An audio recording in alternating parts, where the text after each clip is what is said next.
5 కిలోల మటన్కు మిరపపొడి తీసుకోవడం జరిగింది. మన తెలంగాణ వాళ్ళు ఎంత సరిపడితే అంత వేసుకోవాలి, ఎందుకంటే కారం గట్టిగా తింటాం కాబట్టి. ఊరు దగ్గర పడుతుంది, నీళ్ళు పోయవా? అదే నేను ఆగుతాగా, నేడిపోతలేను.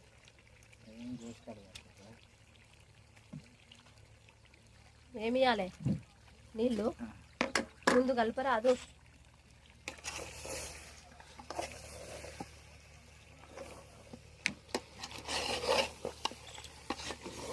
మస్తు చేస్తాను బావా నువ్వు కూర, బాగా చేస్తాను, మంచిగా చేస్తాను కూర. వాసన మస్తు వస్తుంది. అవునా? యూట్యూబ్లో కూడా వస్తుందా వాసన? అడగాలే మరి,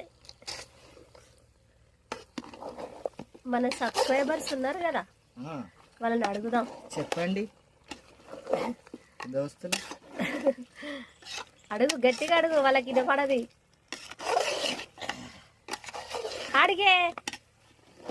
అడగండి దోస్తులు, అడగండి. అడగండి అని కాదు, నువ్వే అడగాలి స్మెల్ ఎట్లా వస్తుందని. చిన్న మటన్ వండుతున్నా, ఎట్లా వస్తుంది స్మెల్ దోస్తులు?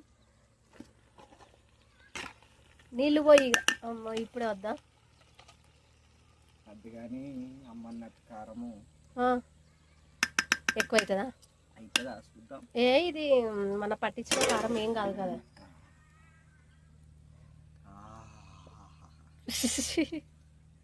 దోస్తులు ఇవాళ ఫుల్గా తినండి, మంచిగా తినండి, పుష్టికరంగా, కానీ తాగకండి. బాయ్ దోస్తులు. మటన్ ఉడికినాక ఒక ముక్క తిని చెప్తా ఉడికిందా లేదా అని.